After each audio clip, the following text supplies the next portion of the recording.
The year was 1976.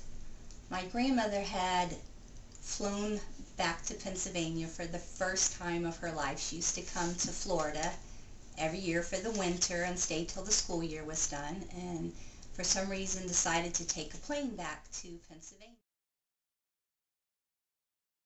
this year. So she had been gone about 2 weeks, and we got a call that she was in the hospital and she wasn't doing well.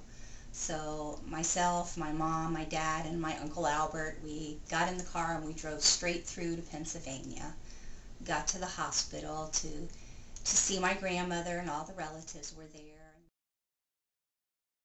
We were there for several hours, and then the family was going home. My mom and dad were exhausted. They needed to get some sleep. So one of my aunts, my Aunt Mildred, said, "You and I'll spend the night at the hospital with my mama, my grandmother." And so we did, and in the night my grandmother passed away. We made calls to all the family so everybody could let everyone know, and everyone was on their way back to the hospital. The first one that got there was my Aunt Ruth, and she came down the hall, and my Aunt Mildred and I both had been crying. My Aunt Mildred was still very emotional, and my Aunt Ruth walked up to her and started beating her with her pocketbook, had her on the ground, beating her with her pocketbook, saying that my Aunt Mildred and I purposely planned to be the last ones to see my grandmother alive. And she just honestly did believe that. And as my dad and my Uncle Bud were rounding the corner, they ran down the hall and pulled my Aunt Ruth, kicking and screaming, off my Aunt Mildred, and it was just a horrible scene. And I don't really remember much about my grandmother's funeral or the days while we were in Pennsylvania. What I do remember is our trip back to Florida.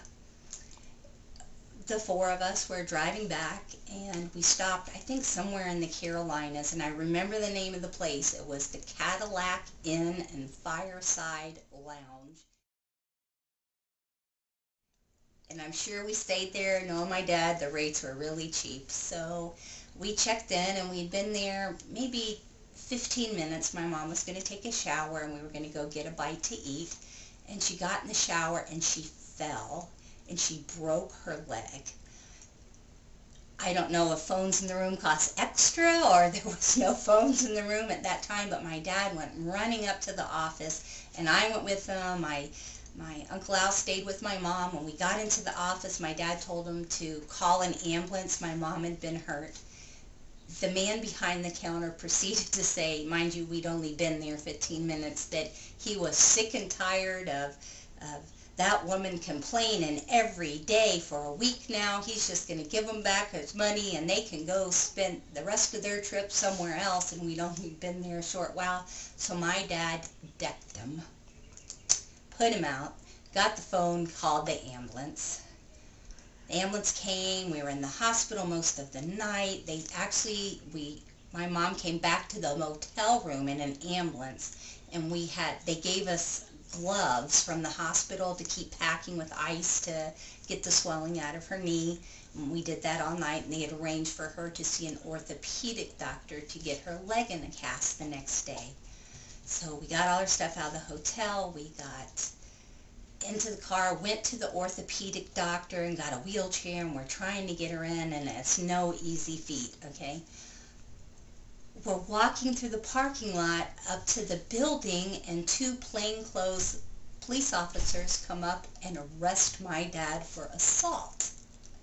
My heart just stops. So my dad flips out his badge. He was a Hillsborough County Sheriff's officer, and they let him go, I guess, on his own recognizance, and told him to turn himself in after my mother had seen the doctor. So we saw the doctor. My mom had a full leg cast from the top of her leg all the way down, and they gave her crutches. My mom was not a real big woman, and she was in poor health, and she couldn't keep up on the crutches, and she was falling over, and she was in a lot of pain, and she took up the whole back seat of the car because she couldn't bend her legs. So me and my dad and my uncle are in the front seat.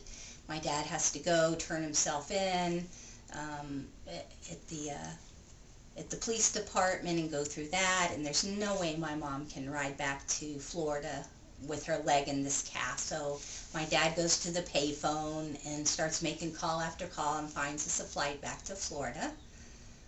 So we had to turn around and drive 100 miles back the other way for them to catch this flight.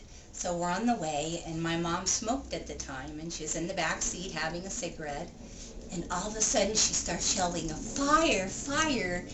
And we turn around. My Uncle Al was the first one to turn around, and she had laid her cigarette on her leg that was in a cast and caught her pant leg on fire. So my Uncle Albert turns around and has this huge glass of soda and just dumps it on my mother. Put out the fire. But my mom was very prim and proper.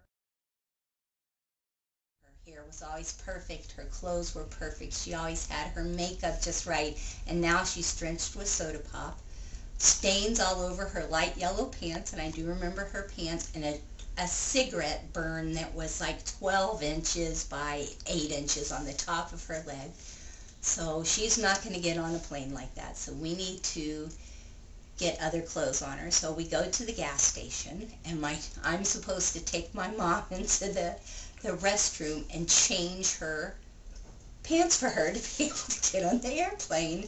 And we go in there, and it's just not going to happen. She can't put any weight on the leg with the cast, and she can't use the crutches, and it was just a nightmare. There's no way it's going to happen. So she has to go to the airport in these pants. We got some of the soda out of her hair and fixed her makeup, and we get her to the airport and get her in a chair, a wheelchair, and we drape her. She always wore a jacket, draped her jacket across her legs so no one could see the huge burn in her clothes. It was one of the most memorable trips I've ever taken in my life. Then from that point, I'm supposed to continue back with my Uncle Albert and drive my dad's car back to Tampa. Well, my Uncle Albert, and at the time, if you drove 90 on the interstate, whatever, this man never went over 50 miles an hour. And we puttered and puttered and puttered, and all of a sudden, to the left, there's water. What the heck? And then he decides that, oh, I must have taken a wrong turn. Then he concludes that I must have told him to take a wrong turn, and we're on the wrong coast of Florida. And then we have to cut back through, and we get home, and my cat that I'd had for 12 years that roamed around outside and came in the house, we had left him there, and my brother was taking care of the house, and I never saw my cat again. Don't even know what happened there with my brother. But all in all, from my grandmother going back to Pennsylvania and taking a plane for the first time in her whole life, and actually loved it. She would have done it again. From then to getting the call that she was sick, and the hospital incident, and the trip up there and the trip back, and until I got home, is something that will just be etched in my brain forever.